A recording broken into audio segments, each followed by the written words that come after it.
மனைவியுடைய கடமை. அல்லாஹ் ரப்புல் ஆலமீன் ஒரு பெண்ணுக்கு இந்த உலகத்திலே பெற்றோர்களுக்கு பணிவிடை செய்வதற்கு பிறகு அல்லாஹ் ஆக்கிய மிக முக்கியமான கடமை கணவனுக்கு பணிவிடை செய்வது. அல்லாஹ்வுடைய தூதர் முஹம்மது ரசூலுல்லாஹ் ஸல்லல்லாஹு அலைஹி வஸல்லம் அவர்கள் சொன்னார்கள், நான் இந்த உலகத்திலே ஒருவருக்கு சஜ்தா செய்யுமாறு ஒருவரை பணித்திருந்தால் கணவனுக்கு மனைவியை சஜ்தா செய்யுமாறு பணித்திருப்பேன். இதை விட என்ன வேண்டும்? முஹம்மது ரசூலுல்லாஹ் ஸல்லல்லாஹு அலைஹி வஸல்லம் அவருடைய இந்த வார்த்தையை விட என்ன வேண்டும்? பெண்களே, ஒருவருக்கு சஜ்தா செய்யுமாறு பணித்திருந்தால் மரியாதை நிமித்தமாக கணவனுக்கு சஜ்தா செய்யுமாறு என்னுடைய சமூகத்துடைய பெண்களை பணித்திருப்பேன். லா இலாஹ இல்லல்லாஹ். அல்லாஹ்வுடைய தூதர் ஸல்லல்லாஹு அலைஹி வஸல்லம் சொன்னார்கள், பெண்களே, சொர்க்கத்தின் எல்லா வாசலின் வழியாகவும் உங்களுடைய பெயர் அழைக்கப்பட வேண்டுமா? அல்லது அழைக்கப்படாமலேயே எந்த வாசலின் வழியாக நீங்கள் நுழைய வேண்டும் என்று ஆசைப்படுகிறீர்களோ அந்த வாசலின் வழியாக நீங்கள் நுழைய வேண்டுமா? கேளுங்கள். இதா ஸல்லத் இம்ரஅத்து ஹம்ஸஹா, எந்த ஒரு பெண் 5 நேர தொழுகையை தொழுகிறாளோ, வஸாமத் ஷஹ்ரஹா, ரமதான் மாதத்திலே நோன்பு வைக்கிறாளோ, வஹஃபிதத் ஃபர்ஜஹா, தன்னுடைய மர்மஸ்தானத்தை பாதுகாக்கிறாளோ, வஅதாஅத் ஸௌஜஹா, தன் கணவனுக்கு முற்றிலும் கட்டுப்படுகிறாளோ, அந்த பெண்ணுக்கு சொல்லப்படும் நாளை மறுமையில் சொர்க்கத்தின் எந்த வாசலின் வழியாக நுழைய வேண்டும் என்று நீங்கள் ஆசைப்படுகிறீர்களோ அந்த வாசலின் வழியாக நுழைந்து கொள்ளுங்கள். அல்லாஹ் அக்பர். வஅதாஅத் ஸௌஜஹா, கணவனுக்கு கட்டுப்படுதல் அதில் மிகப்பெரிய தன்மை. அல்லாஹ்வுடைய தூதர் ஸல்லல்லாஹு அலைஹி வஸல்லம் சொன்னார்கள், நரகத்தை பார்த்தேன், அல்லாஹ் அதிலிருந்து நம்மை பாதுகாப்பானாக, நம்முடைய குடும்பத்தார்களை பாதுகாப்பானாக, அதனுடைய காற்றை கூட சுவாசிக்காமல் அல்லாஹ் ரப்புல் ஆலமீன் நம்மை பாதுகாப்பானாக. நரகத்தை பார்த்தேன், அதில் அதிகமாக பெண்களை பார்த்தேன். ஏன் அல்லாஹ்வுடைய தூதரே? அன்சாரி பெண்கள் கேட்டார்கள், ஏன் அல்லாஹ்வுடைய தூதரே அதிகமாக சாப வார்த்தைகளை பயன்படுத்துவீர்கள், கணவனுக்கு மாறு செய்வீர்கள், கணவனுக்கு மாறு செய்வீர்கள்?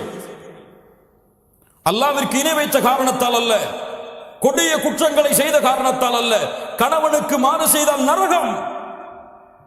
அல்லாஹ்வுடைய மார்க்கத்தில் ஒரு கணவனுக்கு கட்டுப்படுதல் எவ்வளவு அந்தஸ்தில் உள்ளது,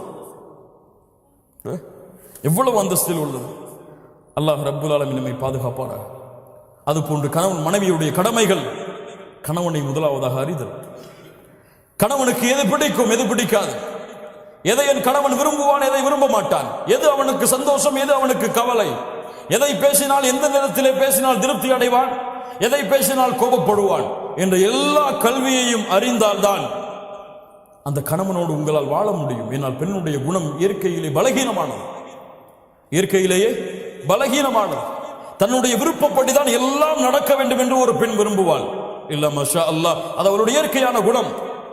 அதற்கு ஏற்றார் போல் ஒரு பெண் தன்னுடைய வாழ்க்கையை தன் கணவனுடைய திருப்திக்கும் அதிர்ப்திக்கும் மகிழ்ச்சிக்கும் கவலைக்கும் ஏற்ப மாற்றிக்கொண்டால் அவள் தான் இந்த உலகத்தில் உயரமான பெண், ஈமானோடு இருந்தால். அல்லாஹ் அப்படிப்பட்ட பெண்களாக எம்மை மாற்றுவானாக, எம்முடைய பெண்களையும் அல்லாஹ் மாற்றுவானாக. இரண்டாவது, எல்லா நேரமும் கணவனுக்கு காதலையும் அன்பையும் பாசத்தையும் வெளிப்படுத்தி கொண்டே இருக்கு. ஆனால் இது ஆண்களுக்கும் பொருந்தும். ஒரு பெண் என்ன விரும்புவாள் தெரியுமா? எப்போது பார்த்தாலும் அந்த பெண்ணின் மீது பாசத்தை பொழிந்து கொண்டே இருக்க வேண்டும் என்பது என்று அந்த பெண் விரும்புவாள். அந்த பெண்ணுக்கு அவருடைய தேவை, அந்த பெண்ணுடைய செயல்களை நீங்கள் புகழ்ந்து கொண்டே இருக்க வேண்டும். ஒவ்வொரு முறை சமைக்கும் பொழுதும் உங்கள் மனைவி விரும்புவாள், இந்த சமையலை நீங்கள் நன்றாக இருக்க வேண்டும், நன்றாக இருக்கிறதம்மா என்று சொல்வதை. ஒவ்வொரு முறையும் தன்னை அலங்கரிக்கும் பொழுது அந்த பெண் விரும்புவாள், என்னை அழகு என்று என் கணவன் சொல்ல வேண்டும் என்று அந்த பெண் விரும்புவாள். ஒவ்வொரு முறையும் அந்த பெண்ணை நீங்கள் நேசித்தாலும், அதிகமான நேசத்தை வைத்தாலும் அதையெல்லாம் பார்க்க மாட்டால், அதை வாயால் மொழிய வேண்டும் என்று அந்த பெண் விரும்புவாள். அது அந்த பெண்ணுடைய இயற்கை குணம். அல்லாஹ் ரப்புல் ஆலமீன் அமைத்த உலக வாய்ப்பு அதுதான். அனுப்புங்கள், ஐ லவ் யூ என்று அனுப்புங்கள். தவறா? மனைவிக்கு ஐ லவ் யூ சொன்னால் தவறா? தவறா? தவறான பெண்களிடத்தில் ஐ லவ் யூ சொன்னால் தான் தவறு. வாட்ஸ்அப்புடைய சிம்பல்களுடைய ஹார்ட்டுடைய துடிக்கக்கூடிய அந்த நிகழ்வுகளை எல்லாம் தவறான பெண்களுக்கு அனுப்பினால் தான் ஹராம். உங்கள் மனைவிக்கு அனுப்பினால் கஷ்டப்பட்டு சமைச்சு கொடுத்துட்டு சமைச்சிட்டு அவசரமா ஆபீஸ் கிளம்பி போயிட்டாரு கணவன். சமைச்சதை ஒன்றும் சொல்லலையேன்னு எதிர்பார்த்துட்டு அவன் ஆபீஸ் போய் சேர்ந்ததுக்கு பிறகு நிதானமா அஸ்ஸலாமு அலைக்கும் வரஹ்மத்துல்லாஹி வபரகாத்துஹு முழு சலாம சொல்லி அந்த அன்பை எதிர்பார்த்துட்டு இருப்பா. என்ன இப்பதான் வந்திருக்க, 1000 வேலை இருக்கு, அப்புறம் பேசுற. சரி மதியம் என்ன சமைப்போன்னு கேட்போம். அதான் சொல்லிட்டேன், அப்புறம் பேசுற, வேலை இருக்கு. லா இலாஹ இல்லல்லாஹ். ஒரு மனைவியுடைய உள்ளத்தை காயப்படுத்துகிறாய், அல்லாஹ் இதை பொருந்திக் கொள்வானா? உன்னுடைய அன்பை எதிர்பார்த்திருக்கிறாள். அன்பை எதிர்பார்க்காதவர்களுக்கு அன்பை கொடுக்கிறாய். அவ்வளவு கோபத்தில் இருந்தாலும் மேனேஜர் வந்துட்டா, சார் சொல்லுங்க சார், ஐ வில் டு, இப்ப முடிச்சிடறேன். லா இலாஹ இல்லல்லாஹ், லா இலாஹ இல்லல்லாஹ். யோசித்து பாருங்கள் மூமின்களே, இதுவெல்லாம் நம்முடைய வாழ்க்கையில் நடக்கக்கூடிய நிகழ்வுகள். நாம் இதில் பங்கு கொண்டிருக்கிறோம். அந்த மனைவியுடைய உள்ளம் நிறைந்து விட்டால் உங்கள் மீது அவள் அன்பை காட்ட மாட்டாளா? பாசத்தை காட்ட மாட்டாளா? அன்னைக்கு மதிய சாப்பாடு அவ்வளவு அற்புதமா இருக்கும். சொல்லி பாருங்க, காலை சாப்பாடு இந்த மாதிரி நான் சாப்பிட்டது இல்லைம்மா என் வாழ்க்கையில சொல்லி மனைவி மதியம் அந்த சாப்பாட்டை எப்படி செய்வாங்க? காலையில போகும்போது இதெல்லாம் என்ன, ஒரு ஹோட்டல்ல போய் சாப்பிட்டு போயிருக்கலாம்னு நீங்க போனீங்க, மதியம் உப்பு கூட இருக்காது. நைட்டு அவ்வளோ பசியில் வருவீங்க, ஏதாவது குடும்பம்னு சொல்லி. அப்போ தான் நமக்கு நோஞ்சி எல்லாம் முடிஞ்சு போய் கஷ்டப்பட்டு வருவோம். அப்போ அப்பாங்க பாருங்க, லா இலாஹ இல்லல்லாஹ். அல்லாஹ் ரப்புல் ஆலமீன் நம்மை பாதுகாப்பானாக. சதா நேரமும் அன்பையும் பாசத்தையும் இருவரும் பரிமாறிக்கொண்டே இருத்தல். மனைவி கணவனுக்கு கொடுத்தல், கணவன் மனைவிக்கு கொடுத்தல். இருவரும் அன்பையும் பாசத்தையும் வெளிப்படுத்தி கொண்டே இருத்தல். சொல்லுங்கள், எவ்வளவு முறை வேண்டுமானாலும் சொல்லுங்கள். இப்போ போய் ஐ லவ் யூ அனுப்புவீங்கன்னா சந்தேகப்படுவாங்க. அதான் முதல்ல நம்ம கன்ஃபார்ம் பண்ணிக்கணும். வாயால் சொல்லிட்டு அதுக்கப்புறம் வாட்ஸ்அப்பில் அனுப்புங்க. வேற யாருக்கும் மாற்றி அனுப்பிட்டாங்கன்னு சொல்லி வேற மாதிரி சந்தேகம் வந்துடும். சொல்லி பல நாள் ஆச்சு, பல வருஷம் ஆச்சு இல்லை, எப்போ சொல்லியிருப்போம்? கல்யாணம் முடிக்கிறதுக்கு முன்னாடி பேசி வைக்கும் போது 1000 முறை போயிருக்கும். அந்த காலத்திலேயே டெலிகிராம்லையும் தந்தியிலையும். திருமணம் முடிச்சதுக்கு பிறகு அந்த வார்த்தை இருக்குதான்னே நமக்கு மறந்துடும். பலருக்கு இல்ல, மஷா அல்லாஹ். அல்லாஹ் பாதுகாத்தவர்களை தவிர அல்லாஹ் நம்முடைய வாழ்க்கையை மகிழ்ச்சியாக ஆக்குவானாக. மூன்றாவது, கணவனுடைய முழு செல்வத்தையும் பாதுகாத்தல், கணவனுடைய முழு செல்வத்தையும் நிர்வகித்தல். ஒரு பெண் ஒரு குடும்பத்துடைய அரசி, ஒரு குடும்பத்தை நிர்வகிக்கக்கூடிய பெண். அந்த பெண் தன்னுடைய தகுதியை அறிந்து செயல்பட வேண்டும். அந்த கணவன் சம்பாதிப்பதை சரியான முறையில் செலவழித்து சரியான முறையில் கணக்கை அந்த குடும்பத்திலே அமைத்தல் அந்த பெண்ணுடைய திறமை. அப்படி செய்தால் அந்த கணவன் அந்த மனைவியை நம்புவான். நம்ம மனைவிமார்கள் எல்லாம் மஷா அல்லாஹ் பாதுகாத்தவர்களை தவிர எப்படி எப்போ சம்பள ரேட்டு வரும், எப்போ நகை வாங்கலாம், எப்போ அந்த செலவை முடிக்கலாம் அப்படின்னு சொல்லி பல கடனை வச்சுட்டு தான் அடுத்த மாசத்தை நடத்த வைப்பாங்க. லா இலாஹ இல்லல்லாஹ். 25ஆம் தேதி சம்பளம் வாங்குவார், 26ஆம் தேதி என்ன செய்யறதுன்னு தெரியாம உட்கார்ந்துருப்பார். இப்படி இருக்கக்கூடாது. அவருடைய முழு மாதத்தையும் எந்த சிரமமும் இல்லாமல் பொருளாதாரத்தில் ஆக்குதல், அவருக்கு கொடுக்கக்கூடிய வருமானத்தை வைத்து அது மனைவியுடைய திறமை, மனைவியுடைய வலிமை, அதை செயல்படுத்தினால் மகிழ்ச்சியான வாழ்க்கையாக அந்த மாதம் அமையும். நான்காவது, கணவனுடைய அனுமதி இல்லாமல் எந்த முடிவையும் எடுக்காமல் இருத்தல். ஒரு மனைவி ஒரு வாழ்க்கையில் ஒரு முடிவை எடுக்க வேண்டும் என்றால் அந்த இடத்திலே கணவனுடைய அனுமதி என்பது அல்லாஹ் ரப்புல் ஆலமீன் கடமையாக்கிய கடமை, ஃபர்தை தவிர. அல்லாஹ்வுடைய கடமைகள் சட்டங்களை தவிர மற்ற எல்லா விஷயங்களிலும் இந்த உலகத்திலே மனைவி ஒரு பெண் தேர்ந்தெடுக்க வேண்டிய முடிவின் தகுதியானவர் யார்? கணவன் தான். அல்லாஹ்வுடைய தூதர் ஸல்லல்லாஹு அலைஹி வஸல்லம் சொன்னார்கள், புகாரி ரஹிமஹுல்லாஹ் பதிவு செய்கிறார்கள், எந்த ஒரு பெண்ணுக்கும் தகுதி கிடையாது அந்த கணவன் நிலையாக இருக்கும் பொழுது நோன்பு வைப்பதற்கு. நோன்பு வைப்பதற்கு கணவன் நிலையாக இருந்தால் அந்த கணவனின் அனுமதி இல்லாமல் நஃபிலான நோன்பை அல்லாஹ்விற்கு நோற்பதற்கு அனுமதி கிடையாது. என்ன வேண்டும் இதை விட? ஒரு நோன்பு அல்லாஹ்விற்கு செய்ய வேண்டிய நன்மை நஃபில். இந்த நஃபிலை செய்யக்கூடாது கணவனுடைய அனுமதி இல்லாமல். ஒரு இபாதத்தில் அல்லாஹ்வுடைய மார்க்கம் நிபந்தனைகளை கொடுத்திருந்தால் அவருடைய சுய பிரச்சனைகள், சொந்த பிரச்சனைகள், சொந்த முடிவுகளுக்கு பல பிரச்சனைகள் குடும்பத்தில் வருவதற்கு காரணம் அதுதான். கணவனுக்கு தெரியாமல் முடிவை எடுத்தல், இதை கணவன் ஏற்றுக்கொள்ளவே மாட்டான். ஒரு ஆண் தனக்கு கீழே உள்ள ஒரு பெண் தனக்கு தெரியாமல் முடிவு எடுத்தலை ஏற்றுக்கொள்ள மாட்டான். இது அவனுடைய இயற்கை குணம், அவனுடைய ஆளுமை, அவனுடைய இயற்கையாக அமைத்தது அது. அவன் தான் மேலே இருக்க வேண்டும் என்று ஒரு ஆண் விரும்புவான். பெண் அதற்கு ஏற்றால் நடந்து கொண்டால் வாழ்க்கை சிறப்பாக இருக்கும். இது எதிலே? அல்லாஹ்வுடைய மார்க்க சட்டங்களை மீறுவதிலே கிடையாது. கணவன் சொல்லுகிறான், இந்த நிகழ்ச்சிக்கு போகிறோம், ஹிஜாப் அணியக்கூடாது. உயிரை பிரிந்தாலும் சரி கணவனுக்கு கட்டுப்படக்கூடாது. இந்த நிகழ்ச்சிக்கு போகிறோம், தொழுகைதானே பரவாயில்லை, நாம் இஷாவோடு சேர்த்து தொழுது கொள்ளலாம். கட்டுப்படக்கூடாது, கட்டுப்படக்கூடாது. உயிரை இழந்தாலும் நிறைவேற்று அதை. ஏன்? உன் கணவனுக்கு கட்டுப்பட வேண்டும் என்று கூறியவனை யார்? அல்லாஹ். அவனுக்கு கட்டுப்பட்டதற்கு பிறகுதான் அவனுடைய சட்டங்களில் உன் கணவனுக்கு. லா இலாஹ இல்லல்லாஹ். அல்லாஹ் ரப்பல் ஆலமீன் இதை புரிந்து கொள்ளக்கூடிய வாய்ப்பை நமக்கு தருவானாக. ஐந்தாவது, கணவனுடைய மரியாதையை, கண்ணியத்தை அவர் இருக்கும் பொழுதும் இல்லாத நிலையிலும் கடைபிடித்தல், காத்தல். கணவன் போயிட்டான்னா போனை போட்டு இன்னைக்கு அவர் இப்படி செஞ்சார், இவர் இப்படி செஞ்சார், இன்னைக்கு அப்படி நடந்துக்கிட்டார் என்கிட்ட. லா இலாஹ இல்லல்லாஹ். புறம் பேசுதலின் உச்சம் தன் கணவனை பற்றி பிறரிடத்தில் சொல்லுது. உன் கணவன் பிரச்சனைக்குரியவனாக இருந்தால், உன் கணவன் உன்னை துன்புறுத்தினால், வேதனை செய்தால், யாரிடத்திலே முறையிடு? நீ உன் தோழிக்கு சென்று உன் கணவனுடைய குறையை வெளிப்படுத்துவாயா? அது பாவம், குற்றம். அல்லாஹ்விடத்திலே முறையிடு. அல்லது நீங்கள் இருவரும் பேசி ஒரு சமாதான முடிவை கொண்டு வாருங்கள்.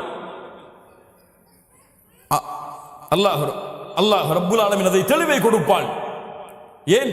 உங்களுடைய கணவனுடைய உள்ளத்தை மாற்றுவது யாரிடத்தில் இருக்கிறது? உங்களுடைய கணவனுடைய ஒரு குணம் உங்களுக்கு பிடிக்கவில்லை, கணவன் எப்போது பார்த்தாலும் எரிந்து எரிந்து விழுகிறாள், என்ன செய்வது? உங்கள் தோழி இடத்துல, என் கணவன் எரிந்து எரிந்து விழுகிறான் என் மேல, அவர் தாய் இடத்துல, ஏமா கல்யாணம் பண்ணி வச்சீங்க, அவன் எரிஞ்சு எரிஞ்சு விழுறாமா என் மேல அப்படின்னு சொல்றதா? அல்லாஹ்விடத்திலே முறையீடு.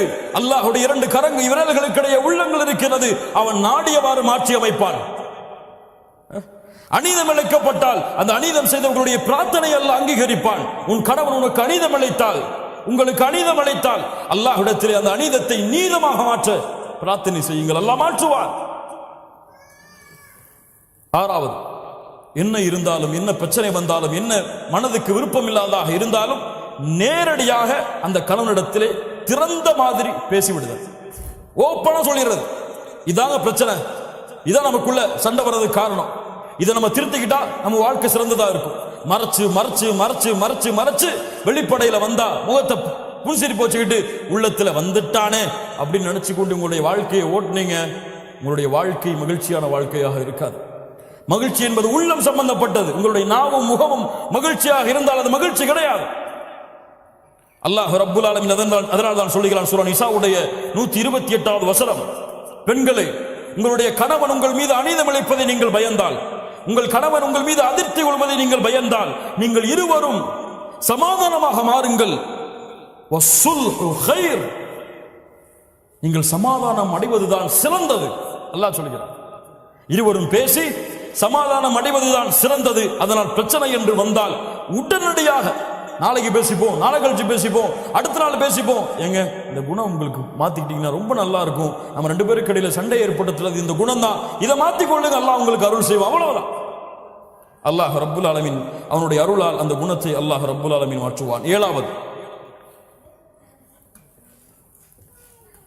கணவனை பிறரோடு ஒப்பிடுது. அவருடைய சேலரி அவ்வளோ இருக்குங்க, ஏங்க நீங்க இவ்வளோ சேலரி வாங்குறீங்க? அவரை விட நல்ல திறமையாளையான் இருக்கீங்க, நீங்க அவனமா நடந்து கொள்ளல? அவர் மனைவிக்கு அதெல்லாம் வாங்கி கொடுத்திருக்காரு, இப்ப சேலரி வந்த உடனே நீங்க எப்படி இருக்கிறீங்க? லா இலாஹ இல்லல்லாஹ். இந்த ஒப்பிட்டல் கணவன் மனைவியுடைய வாழ்க்கையில் மிகப்பெரிய பிரச்சனைகளையும் குழப்பங்களையும் ஏற்பட்டு, அவன்தான் ராஜா இந்த உலகத்திலேயே அவன்தான் எனக்கு ராஜா, அவனை விட யாருமே கிடையாது என்பது போல் அவனை உணர வைக்க வேண்டும். எனக்கு மிக பிடித்தமானவர் இந்த உலகத்தில் அல்லாஹ்விற்கும் அல்லாஹ்வுடைய தூதருக்கும் பிறகு என்னுடைய கணவன் தான். அதை உணர வைக்க வேண்டும் எல்லா முறைகளிலும், எல்லா இடங்களிலும், எல்லா சூழ்நிலையிலும். நீங்க அவரை கீரை தள்ளிட்டு வேற ஆளை மேல உயர்த்தி பார்த்தீங்க, பிரச்சனைகளும் குழப்பங்களும் அங்குதான் ஆரம்பமாகும். எட்டாவது, கண்ணியமான வார்த்தைகளை கொண்டு பேசுதல். பல பெண்களிடத்தில் இல்லாத குணம் அதுதான். இப்போது இல்ல, மஷா அல்லாஹ் பாதுகாத்தவர்களை தவிர. கஷ்டப்பட்டு உள்ள வருவார், கதவை தட்டுவார், வந்துட்டாரா கதவை துறமான்னு சொல்லி பிள்ளை அனுப்புவாங்க, டீ போட்டு கூடமான்னு கேட்பாங்க. இப்பதானே வந்திருக்கீங்க, பொறுங்க, பிள்ளைக்கு வேலை பார்க்கணும், பிள்ளைக்கு படிப்பு சொல்லி கொடுக்கணும், அதுக்கப்புறம் பார்த்துக்கலாம். ஹூரிலின் பெண் தெரியுமா? அந்த ஹூரிலின் பெண் உங்களுடைய கணவன் மறுமையில் கிடைத்தால், கதவு தட்டப்பட்டால் என்ன சொல்வாள் தெரியுமா? அல்லாஹ்வுடைய தூதர் ஸல்லல்லாஹு அலைஹி வஸல்லம் சொன்னார்கள், அல்ஹம்துலில்லாஹில்லதி அஹ்யாக லனா வ அஹ்யானா லக். எங்களுக்காக உங்களை படைத்த கதவு அப்பதான் திறப்பா நரகத்திலிருந்து வெளியே வந்து, அப்ப அந்த 2 பெண்கள் சொல்லுவார்கள், மனைவிமார்கள் சொல்லுவார்கள், உங்களுக்காக எங்களை படைத்த, எங்களுக்காக உங்களை படைத்த அந்த அல்லாஹ்விற்கே எல்லா புகழும். அவன் அவ்வளவு உச்சத்துல போய் சொல்லுவான். சொர்க்கத்துல என்ன மாதிரி யாருமே கிடையாது இந்த வார்த்தைக்கு பிறகு. லா இலாஹ இல்லல்லாஹ். அஸ்ஸலாமு அலைக்கும் வரஹ்மத்துல்லாஹி வபரகாத்துஹு. வாங்கம்மா உட்காருங்க, என்ன வேணும், என்ன செய்யணும் உங்களுக்கு, இப்ப எப்படி இருக்குது நிலைமை, சந்தோஷமா இருக்கீங்களா? அழகிய வார்த்தைகளை கொண்டு பழகுதல், பேசுதல், அவனுடைய சூழ்நிலையை புரிந்து பழகிக் கொள்ளுதல், அவனிடத்திலே பேசுதல். 9வது, கணவனுக்கு முன்னால் சத்தங்களை உயர்த்தி பேசுதல் பாவம். கணவனுடைய உள்ளம் நோகும்படியாக நடந்து கொள்ளுதல் பாவம். அல்லாஹ்வுடைய தூதர் ஸல்லல்லாஹு அலைஹி வஸல்லம் கணவனுக்கு அவ்வளவு பணிவை காட்டச் சொன்னார்கள். உங்களுடைய சப்தம் அல்லாஹ்விற்காக உங்களுடைய கணவனுக்கு முன்னால் தாழ்ந்திருந்தால் அல்ஹம்துலில்லாஹ். ஏன்? அது ஒரு மரியாதையாக செய்கிறேன், அது என் கணவனுக்கு கொடுக்கக்கூடிய கண்ணியமாக கருதுகிறேன். அல்லாஹ் அதை கொண்டு உங்களுக்கு பல மடங்கு கூலி கொடுப்பான். இன்னைக்கு அவங்க பேசினா வீட்டை விட்டே வெளியே ஓடிடணும், அப்படி இருக்கும். இல்ல மாஷா அல்லாஹ், அல்லாஹ் பாதுகாத்தவர்களை தவிர கண்ணியத்துக்குரியவர்களே, அல்லாஹ் ரப்புல் ஆலமீன் நம்முடைய நிலைமைகளை சீர்படுத்துவானாக. இந்த 2 குடும்ப உறவுகளும் பிரிவதிலே இன்பம் காணக்கூடியவன் உங்களை விட, உங்கள் குடும்பத்தில் இருப்பவர்களை விட அல்லாஹ்வால் சபிக்கப்பட்ட இப்லீஸ். ஹதீஸ் நினைவுபடுத்தி கொண்டு இருக்க வேண்டிய ஹதீஸ். அல்லாஹ்வுடைய தூதர் ஸல்லல்லாஹு அலைஹி வஸல்லம் சொன்னார்கள், இப்லீஸ் தன்னுடைய அரிசை சிம்மாசனத்தை கடலிலே அமைக்கிறான், தன்னுடைய படைகளை அழைப்பான், வா வரிசையா வாங்கப்பா. என்ன செஞ்சீங்க? இந்த மாதிரி அங்க போன, அவரை புறம் பேச வச்சுட்டேன், போ போ. நீ என்ன செஞ்ச? போய் பேச வச்ச, போ போ. என்ன செஞ்ச? திருட வச்ச, போ போ. எல்லாம் பாவம் அடிக்க கொண்டே போவா. இப்லீஸ், நான் ஒண்ணு செஞ்சேன். என்னடா செஞ்ச? என்னப்பா செஞ்ச? 2 கணவன் மனைவி சந்தோஷமா தான் இருந்தாங்க, நிம்மதியா தான் இருந்தாங்க. சின்ன வார்த்தைய மனசுக்குள்ள போட்டேன், இத பேசுறா அப்படின்னு. அவர் பேசினார், மனைவி பேச ஆரம்பிச்சாங்க. அவர் இவரை பத்தி பேசினார், அவங்க அம்மா அவருடைய குடும்பத்தை பத்தி பேசினார். நான் சொன்னேன், அவர் மட்டும்தானா? நீனும் பேசு, நீனும் பேசு, நீனும் பேசு. 2 பேரும் சந்தோஷமா இருந்தாங்க. 2 பேரையும் பிரிச்சுட்டு நான் திரும்பி சந்தோஷமா வந்துட்டேம்மா.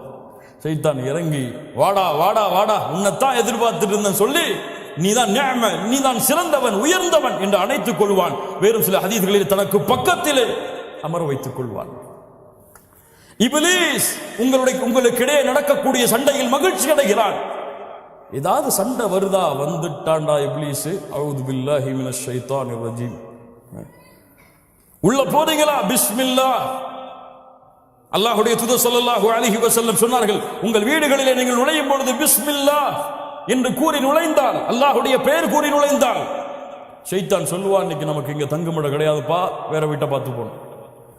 அல்லாஹ்வுடைய பெயர் கூறாமல் நினைந்தால், வாங்க வாங்க வாங்க, இங்கதான் நம்முடைய வீடு என்று எல்லாவரையும் அழைத்து உள்ளே உட்கார்ந்து கொள்வான்.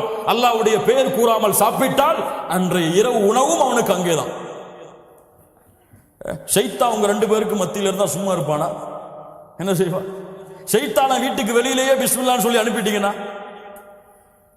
சண்டை இருக்குமா? பிரச்சனை இருக்குமா? சச்சரவு இருக்குமா? கவலை இருக்குமா? லா இலாஹ இல்லல்லாஹ். கண்ணியமாக வாழ வேண்டிய வாழ்க்கை, மகிழ்ச்சியோடு வாழ வேண்டிய வாழ்க்கை, அன்பையும் பாசத்தையும் மாறி மாறி காட்டி இந்த உலக வாழ்க்கையுடைய அத்துணை கவலைகளையும் மறக்க வைத்து ஒரு மகிழ்ச்சியான மனிதனாக இந்த உலகத்திலே கணவனையும் மனைவியையும் ஆக்குவது இருவரின் மீதும் கடமையாக்கப்பட்ட கடமை. இன்னைக்கு பிரச்சனைகளையும், தலாக்களையும், சச்சரவுகளையும், சண்டைகளையும், அடித்தலையும், இருவரும் மாறி மாறி ஏசுறதிலையும் நடந்து கொண்டிருக்கிறது. இது முசீபா, இது முசீபா, சோதனை. அல்லாஹ் ரப்புல் ஆலமீன் நம்மை பாதுகாப்பானாக. கண்ணியத்துக்குரியவர்களே, அல்லாஹ் ரப்புல் ஆலமீன் சூரா அஹ்ஸாபுடைய 35வது வசனத்திலே முஸ்லிமான ஆண்கள் பெண்களுக்கு சில தன்மைகளை சொல்லுகிறான். அதை கூறி இந்த உரையை நான் முடித்துக் கொள்கிறேன். ஒரு கணவன் மனைவி எப்படி இருக்க வேண்டும்? இன்னல் முஸ்லிமீன வல் முஸ்லிமாத், அல்லாஹ்விற்கு கட்டுப்பட்ட ஆண், அல்லாஹ்விற்கு கட்டுப்பட்ட பெண். வல் முஃமினீன வல் முஃமினாத், அல்லாஹ்வை நம்பிக்கை கொண்ட ஒரு பெண், அல்லாஹ்வை நம்பிக்கை கொண்ட ஒரு ஆண். வல் கானிதீன வல் கானிதாத், அல்லாஹ்விற்கு தன்னை பணிய வைத்த ஒரு ஆண், அல்லாஹ்விற்கு தன்னை பணிய வைத்த ஒரு பெண். வஸ்ஸாதிகீன வஸ்ஸாதிகாத், அல்லாஹ்விற்கு உண்மையை பேசிய ஒரு பெண், உண்மையை பேசிய ஒரு ஆண். வஸ்ஸாபிரீன வஸ்ஸாபிராத், பொறுமையை கடைபிடித்த ஆண், பொறுமையை கடைபிடித்த பெண். வல் காஷிஈன வல் காஷிஆத், உள்ளத்தோடு, உள்ளத்துடைய அச்சத்தோடு, பணிவோடும் நேசத்தோடும் அல்லாஹ்வை பயந்த ஒரு ஆண், அல்லாஹ்வை பயந்த ஒரு பெண். வல் முத்தஸத்திகீன வல் முத்தஸத்திகாத், அல்லாஹ்வுடைய பாதையில் செலவு செய்த ஒரு ஆண், அல்லாஹ்வுடைய பாதையில் செலவு செய்த ஒரு பெண். வஸ்ஸாயிமீன வஸ்ஸாயிமாத், அல்லாஹ்வுடைய பாதையில் நோன்பை நோற்ற ஒரு ஆண், அல்லாஹ்வுடைய பாதையில் நோன்பை நோற்ற ஒரு பெண். வல் ஹாஃபிதீன ஃபுரூஜஹும் வல் ஹாஃபிதாத், தங்களுடைய கற்பை மர்மஸ்தானத்தை பாதுகாத்த ஒரு ஆண், பாதுகாத்த ஒரு பெண். வஸ்ஸாகிரீன அல்லாஹ கஸீரன் வஸ்ஸாகிராத், அல்லாஹ்வை அதிகமாக நினைவு கூர்ந்த ஒரு ஆண், அல்லாஹ்வை அதிகமாக நினைவு கூர்ந்த ஒரு பெண். இவர்களுக்கெல்லாம் அல்லாஹ் ரப்புல் ஆலமீன் பாவ மன்னிப்பையும் மிகப்பெரிய கூலியான யானி அல் ஜன்னா அதையும் அல்லாஹ் வைத்திருக்கிறான். இந்த தன்மைகளுடைய பெண்களாக ஆண்களாக நாம் மாறுவோம். அல்லாஹ் நம்முடைய வாழ்க்கையை சிறந்த வாழ்க்கையாக ஆக்குவான். கண்ணியத்துக்குரியவர்களை, மிக முக்கியமாக ஒரு கணவன் ஒரு மனைவி விரும்பக்கூடிய மிக முக்கியமான தன்மை, இந்த மனைவி எனக்கு மட்டுமே உரித்தானவளாக இருக்க வேண்டும். இவள் சொல், இவள் அழகு, இவள் உரிமை, இவளுடைய கண்ணியம், இவள் கொடுக்கக்கூடிய மரியாதை எனக்கு மட்டுமே கணவன் விரும்புவான், மனைவி விரும்புவாள். இந்த கணவன் எனக்கு மட்டுமே, இவன் பேச்சு, இவன் நடை, இவனுடைய உடை, இவனுடைய கண்ணியம், இவனுடைய மரியாதை, பாசம், நேசம் எனக்கு மட்டுமே. இரு உறவுகளும் அல்லாஹ்வை பயந்து, அல்லாஹ்வை அஞ்சிக் கொண்டு தூய்மையாக இந்த உலகத்திலே வாழ்ந்தால், அல்லாஹ்வை பயந்து இந்த உலகத்திலே, தன் உலகத்திலே அழகி என்பது யாரும் இல்லை என் மனைவியை தவிர, அழகன் என்பவன் யாரும் இல்லை என்னுடைய கணவனை தவிர, இந்த உலகத்திலே எனக்கு தகுதியானவன், அவன் எதில் குறைந்திருந்தாலும் என்னிடத்திலே மேன்மையானவன் அவனை தவிர யாரும் இல்லை என் கணவன் என்று இரண்டு உறவுகளையும் புரிந்து இந்த பூமியிலே வாழ்ந்தால் மகிழ்ச்சியான வாழ்க்கையை அல்லாஹ் ஏற்படுத்துவான். மகிழ்ச்சியான வாழ்க்கையை நாம் ஏற்படுத்த முடியாது, மகிழ்ச்சியான வாழ்க்கையை நாம் உருவாக்க முடியாது. நாம் முயற்சிக்கலாம், அந்த முயற்சியை நிறைவேற்றுபவன் அல்லாஹ். அல்லாஹ்விடத்திலே அதற்காக பிரார்த்தனை செய்யுங்கள். செய்த பாவங்களுக்கும் குற்றங்களுக்கும், இருவரும் செய்த உறவுகளிலே செய்த நோவினைகளுக்கும் குறைகளுக்கும் அல்லாஹ்விடத்திலே தௌபா செய்து, யா அல்லாஹ் எங்களுடைய வாழ்க்கை மகிழ்ச்சியான வாழ்க்கையாக ஆக்குவாயாக. இந்த உலகத்திலே எப்படி கணவன் மனைவியாக குடும்பமாக இந்த உலகத்திலே வாழ்கிறோமோ, இது போன்று நாளை மறுமையிலும் சொர்க்கத்திலும் வாழக்கூடிய வாய்ப்பை எங்களுக்கு கொடுப்பாயாக. எங்களுடைய பிள்ளைகளை சாலிஹான பெண் பிள்ளைகளாக வளர்த்து அவர்களை இந்த மார்க்கத்திற்கு பயன் தரக்கூடிய பிள்ளைகளாக ஆக்கி அவர்கள் எங்களை சொர்க்கத்திலே அழைத்துச் செல்லக்கூடிய கருவியாக மாற்றுவதற்கு அல்லாஹ் எங்களுக்கு உதவி செய்வாயாக என்ற பிரார்த்தனைகளோடு, பாவ மன்னிப்போடு, தௌபாவோடு, எல்லோரும் இந்த விஷயத்தில் ஏதாவது ஒரு வகையில் பாவம் செய்திருக்கும். அப்படித்தானே? யாரும் இதுல பெர்ஃபெக்டானவங்க கிடையாது, எல்லாரும் பாவம் செய்திருக்கும். ஒரு நிமிடம் உட்கார்ந்து அல்லாஹ்விடத்திலே தௌபா செய்து, யா அல்லாஹ் இனிமேல் என்னை மாற்றிக்கொள்கிறேன், என் மனைவியிடத்திலே கண்ணியமான முறையில் நடந்து கொள்கிறேன். இப்பவே வாட்ஸ்அப் போடுங்க, ஐ லவ் யூ அனுப்புங்க, அவங்க உங்களுக்கு அனுப்பட்டும், ஐ லவ் யூ டூன்னு. அல்ஹம்துலில்லாஹ், மகிழ்ச்சியான முறையில் இந்த சபையிலிருந்து கலைந்து செல்வோம். அல்லாஹ் ரப்புல் ஆலமீன் அந்த மகிழ்ச்சியை மறுமை வரை அல்லாஹ் நீட்டிப்பானாக. நாளை மறுமையிலும் சொர்க்கத்திலும் அல்லாஹ் அந்த மகிழ்ச்சியை பன்மடங்காக ஆக்கி அல்லாஹ் மறுமையிலும் குடும்பங்களோடு வாழக்கூடிய வாய்ப்பை கொடுப்பானாக. அல்லாஹ் ரப்புல் ஆலமீன் எப்படி இந்த இடத்திலே என்னையும் உங்களையும் அவனுடைய அருளால் ஒன்று குட்டினானோ, அது போன்று அல்லாஹ் ரப்புல் ஆலமீன் நம்மை ஜன்னத்துல் ஃபிர்தௌஸிலே, அதிலும் குறிப்பாக அல்லாஹ்வுடைய தூதர் முஹம்மது ரசூலுல்லாஹ் ஸல்லல்லாஹு அலைஹி வஸல்லம் அவர்களோடும் அவர்களுடைய குடும்பத்தார்களோடும் அல்லாஹ் என்னையும் உங்களையும் உலக முஸ்லிம்களையும் ஒன்று கூட்டுவானாக. இவ்வளவு சிரமத்திற்கு பிறகும், இவ்வளவு பெரிய தூரத்திற்கு பிறகும் அழைப்பை ஏற்று மார்க்கத்திற்காக, மார்க்க பணிக்காக, மார்க்க இல்மிற்காக தேடி வந்த உங்கள் அனைவருக்கும் அல்லாஹ் ரப்புல் ஆலமீன் சொர்க்கத்தையும் அவனுடைய அருளையும் அல்லாஹ் கூலியாக கொடுப்பானாக. நம்முடைய குடும்ப வாழ்க்கையை அல்லாஹ் சீரமைப்பானாக. அகூலு கௌலி ஹாதா அஸ்தக்ஃபிருல்லாஹ லீ வலக்கும். ஸலாமு அலைக்கும் வரஹ்மத்துல்லாஹி வபரகாத்துஹு.